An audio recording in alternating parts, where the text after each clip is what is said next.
This is exercise 6 and we're going to be looking at the lens module. So let's bring in a clip here and just have a little look at the lens module first. So I'm going to bring in my lens correction movie and change my frame offset again. And let's just give this a name, V001, 25 frames per second HD. Now, lens correction is all about optics compensation. So when you're shooting with certain types of lenses, what can happen is that, especially towards the edges of the frame, you can start to see that straight lines become slightly bowed and slightly concave or convex. Now, the wider the lens, the more apparent this phenomenon is. So why is this a big problem? Well, obviously, if we are trying to use I haven't got a layer, let's create a little layer here. So let's come here, just create a layer on the road. So if I'm using my surface here, which is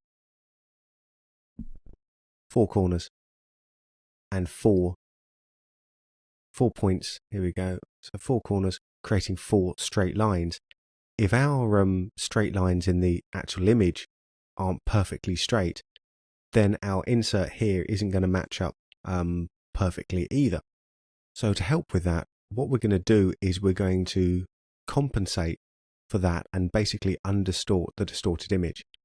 Now we do that in the lens tool here, in the lens module. So as we do, let's take a quick overview of all of our tools here. We've got the input, which is our clip that we're calibrating. So by default, this is going to be our main movie clip.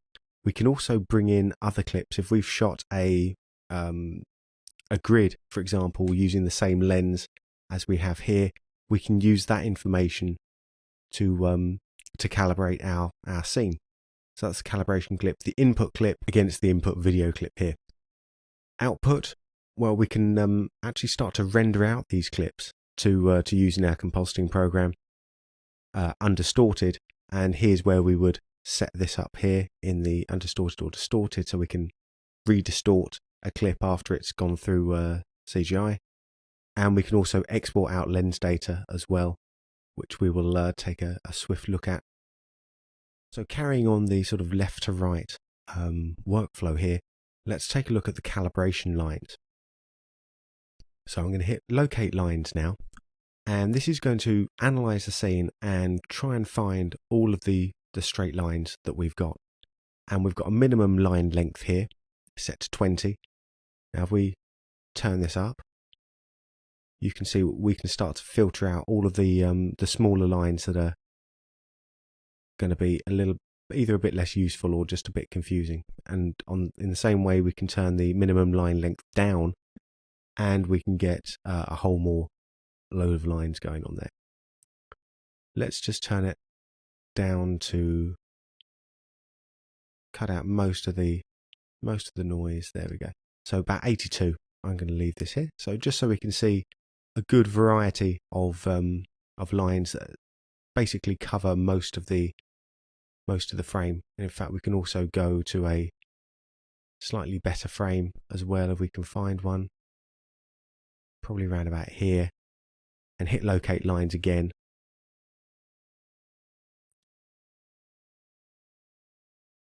Because what we're looking for is basically where we can find straight lines that are covering most of the image, because that's going to, especially the corners or the edges of the screen, because that's where the problem is most predominant.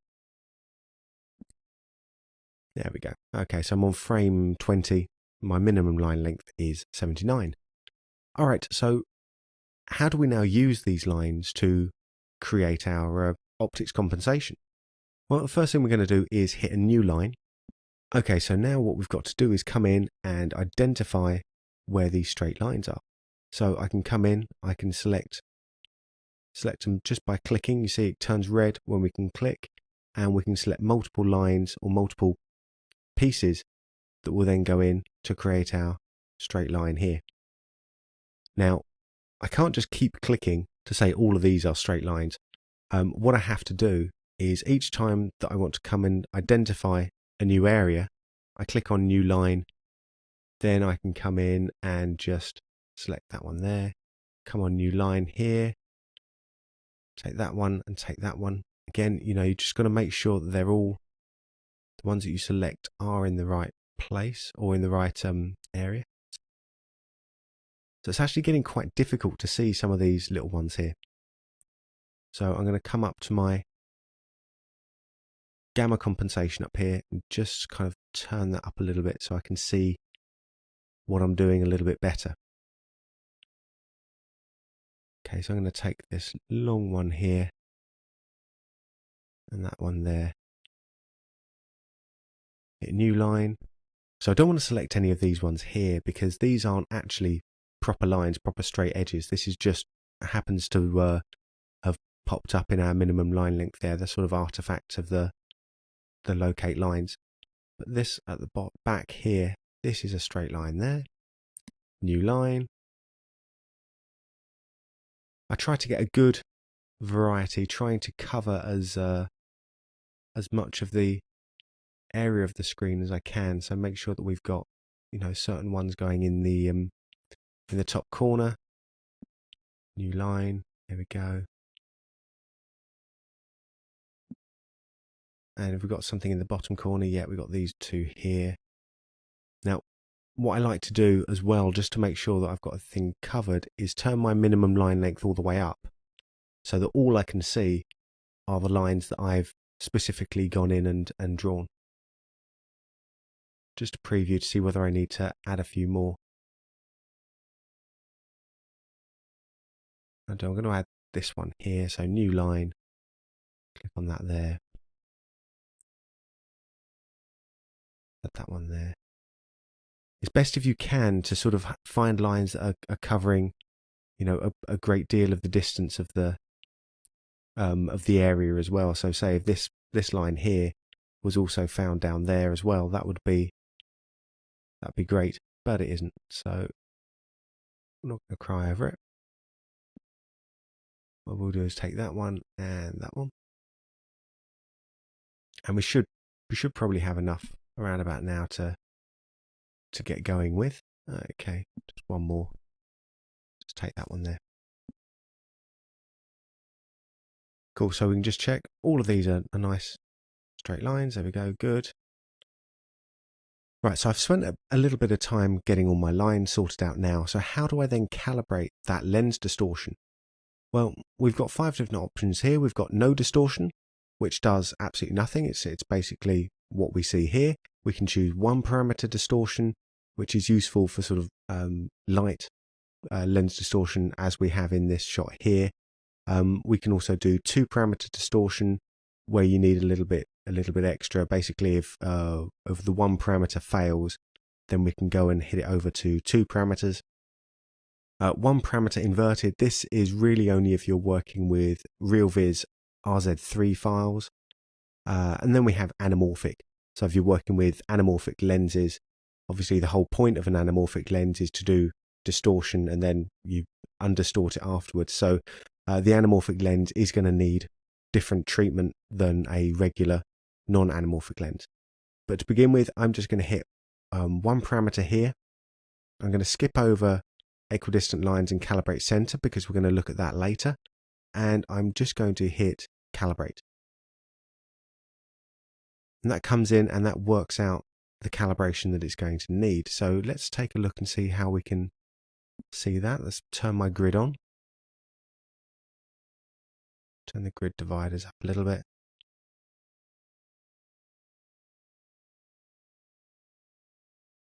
Okay, and let's turn that on and off.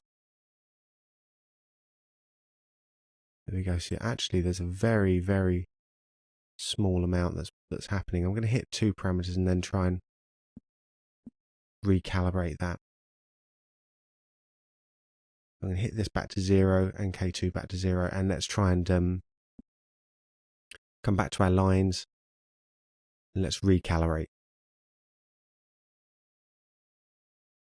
We can see now we've got a small distortion going on here, but that's actually going to be right for this lens. Well, let's what I'm going to do is I'm going to just take this up a little bit so we can see what it's really doing, because it's quite difficult to see when there's not a great deal of distortion here. So if I take this down, you can see that what's going to happen is that it's going to compensate by either doing a barrel distortion here, compensate for barrel distortion, or for pin cushioning. And these are quite extreme. These are quite extreme changes that we're making. So if I undo that a little bit. Okay, but let's just reset this to 0 and 0. Turn off our grid again, and let's just recalibrate. Turn our grid back on just to make sure. Now you can see that there's a very small curve going on there, and that's going to work out quite nicely. So what we can do here is, if we want to, we can render our frames out with this underdistort going on. And you can see, and let's just stop that for a second.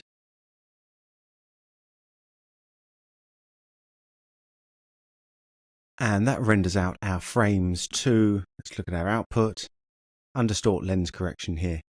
So where can we find that? Well, let's have a look in our Finder, and let's just find our results.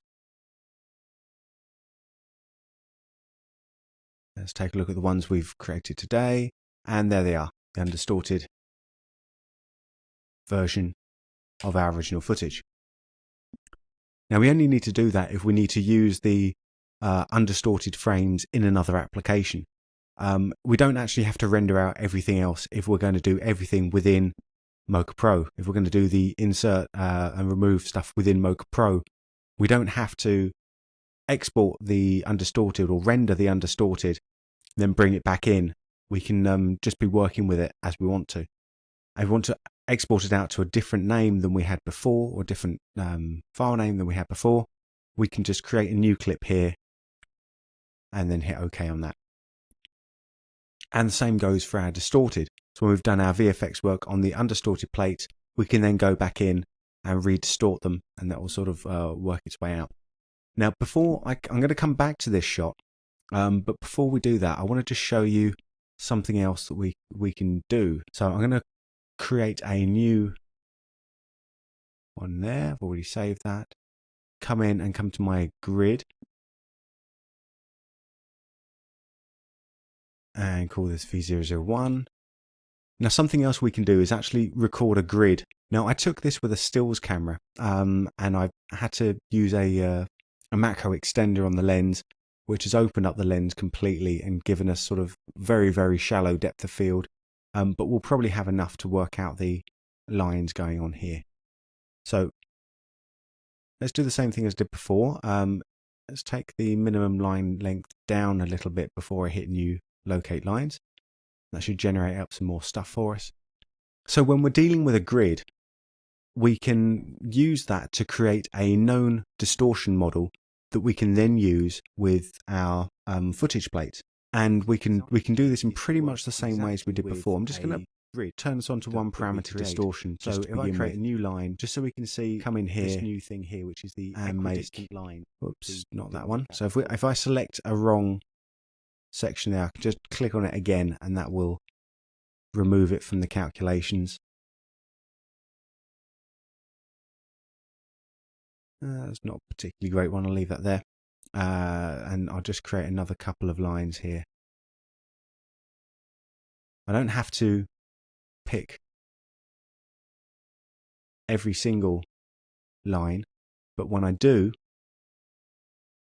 I need to make sure, if I'm going to use equidistant lines here, I need to make sure that I'm picking the exact same part of the line at an appropriate distance. So I've got 2 squares distant, and I'm picking the bottom part of the line. I can't just come in here now and pick the top part of the line like 1 square distant. That won't give me the right calculation. So I need to make sure that I stay consistent all the way through. And just we'll do another couple, which I have to do. There we go. Boom, boom, boom. Take all of that. And the final one, It's going to be this one up here. There we go. Okay, so that's the horizontal lines done. Now, if we're making vertical lines, these don't have to be exactly the same distance apart as the horizontal lines. So long as they're the same distance apart from each other. So let's create a new line. And this time we'll do it 4 apart. And again, we'll pick the left-hand side of the line. 1, 2, 3, 4 apart on the left-hand side. So long as the horizontal and vertical are equidistant from each other rather than from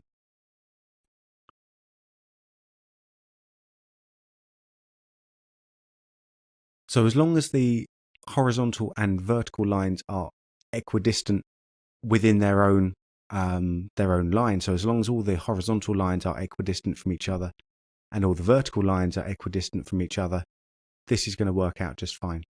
So we've got our little grid system there. I can't fit any more in on the left hand side, so let's turn on equidistant lines.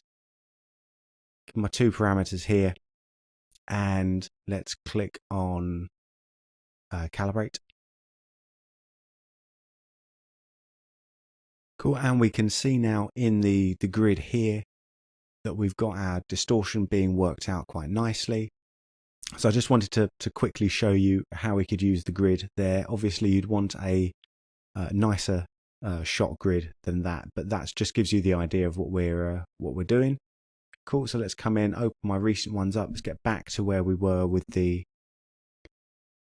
other footage. Here we go, and let's turn that back up. We're up to 1.3 here. So let's see what a difference that lens makes.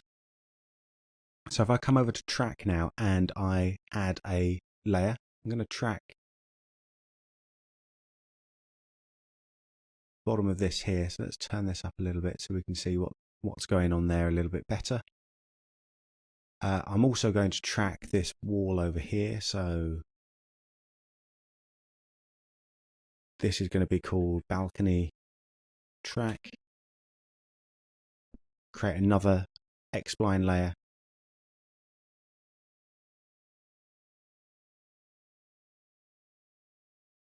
And let's call this wall track. Both of these I'm going to turn perspective on. And leave the other stuff all at default. And let's track these forwards.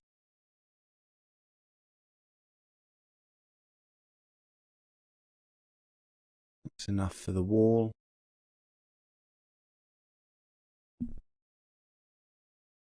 We'll give the balcony just a little bit more because I want to show you what happens when the balcony starts to distort a little bit. Cool, that'll do for the balcony as well. Let's actually just set our project settings there, and let's quickly come in and turn the surface on.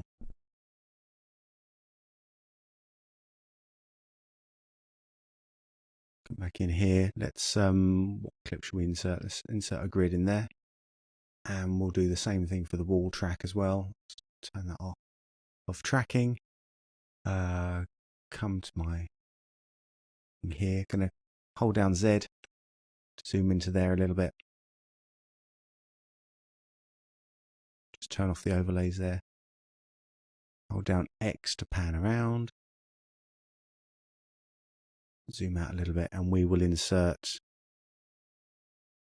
We'll insert the grid as well.